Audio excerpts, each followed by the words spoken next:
Alrighty, so it's been a few weeks since I've had the truck running, and I have it registered now, which is amazing. And I have done some things to it. First things first is that I've kind of tightened down the air filter finally. Got some bolts for the license plate, and we have to deliver that to my friend because his bumper fell off. And I had enough space in the bed when we were running around. Well, let me pop the hood and show you what I've done so far. It actually looks like it might rain, but that's besides the point. I finally got that bolt in. I had the wrong size bolt for that one, and I have this bolt in finally. I did add a fuel filter, probably not needed, but at least now, allows me to see how that fuel is looking. The oil pressure sensor wasn't working, so now we have a dial right there. I also put on some new battery terminals. These are fresh, brand new terminals that I bought online from rockauto.com. And I've adjusted the idle speed a little bit, the throttle opener. And besides that, I haven't really had to do much with this thing. I do need to find a window. And if anybody knows where I can find a window, that'd be great, because I've been searching online and I can't find any. I find so many passenger side ones, but I need a driver side one. But looks nice. These are the wheels. I've cleaned it up a little bit, but also I live on gravel, so it gets a bit dirty when it's wet. 3 of the headlights work, and you can clearly see that one's filled with water, but I actually have a headlight for that will probably replace either today or tomorrow. But these are your 2 main headlights. And I've actually seen one other Dodge Powerman 50 here in Red Oak, so that was pretty cool, knowing that I'm not the only person here who owns one. But I don't even know if they live here. I've literally only seen them once, and that was when I was driving down the road. But if we look underneath, it doesn't look too bad. It's a little bit dirty, but really the rust is underneath these door frames. I said that in the last one and all the previous videos.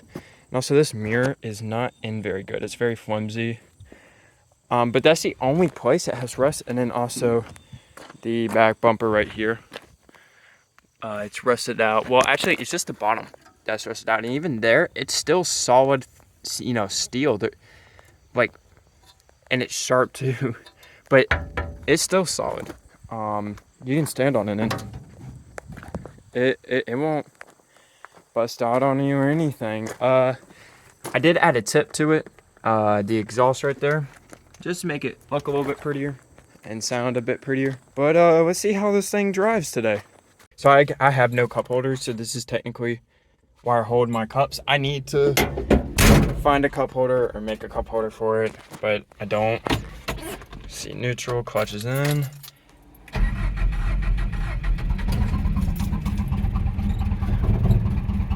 It's wonderful. Let's give it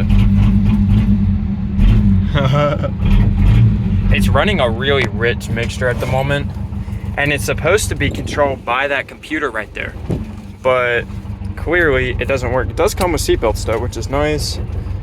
I have the radio disconnected because it's drawing a lot of power when the engine's not on, and it was causing my battery to die. But I did manage to get these vents to work, so now it'll blow air.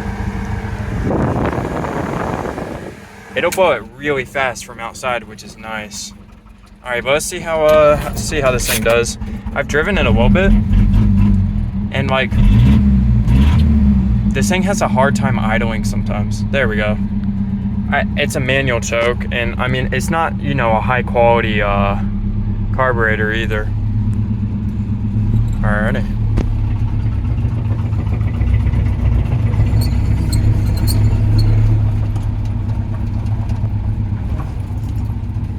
And what's nice is that the 4-wheel drive actually works on here, which in this case, I do turn it on because sometimes you gotta turn around right here and it's on a hill with gravel.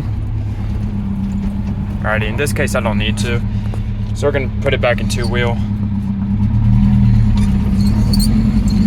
Now, this is my first ever manual, but I must say it's probably one of the easiest manuals that I've driven ever. Well, because I've only driven one manual, but it was like really easy to learn on this thing. And luckily for me, it's a new clutch and the transmission's not like worn or anything like that. You know, it's nice. Brings enjoyment to me. Right now I have the lights off, but at night this thing actually has like a green light. I don't really know what the motive was for the green light. I mean, and you know, you can't really ask Dodge what the motive was, because I mean, this is Mitsubishi built. Alrighty, so I mean, I'm already about like 10 minutes in, I think, or maybe it's only been 5. I don't really know, but there's something probably to bring up, and it's that fact that the fuel gauge does not work sometimes. It only, like, this tank is almost full, but it's only showing that, you know, it's right below empty. I mean, not right below empty. It's like, you know, it's a half there. You know, I also don't realize how loud this exhaust is. Like, once you're driving it for a while, you're like, oh, this is completely normal. And when I hop into the Ford, you know, that it's so quiet that I'm like, is this thing even running? Like, I can see the RPM gauge up, but you know, your ears get so used to it. And then like, you also get used to driving a manual. You know, the Ford is an automatic, but I get so used to driving the manual because I'm doing everything at once that it's kind of like, you know, I still put my foot to the floor, you know, if I'm coming to a stop, even in the automatic. I'm honestly shocked. This is the first time that the coolant has actually stayed like in the middle while I'm driving. Like, this thing just, it keeps getting better and better and better. I text my friend, I'm like, hey, I'm at your house, where are you? And then he's like, I'm at work. I'm like, dude, I thought you made your house. So now I'm driving to his work. Still got the part in the back. So, yeah.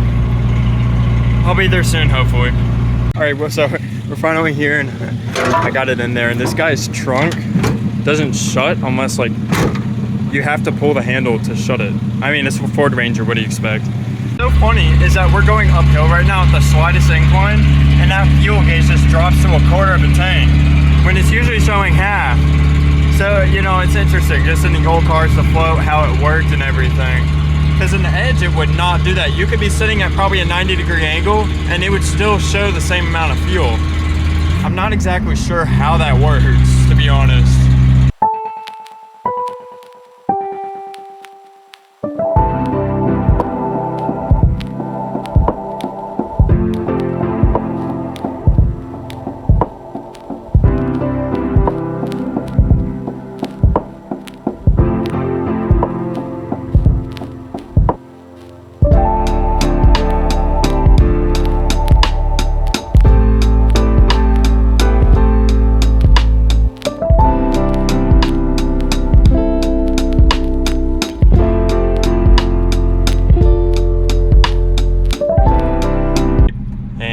It made it home. So here's the interesting part.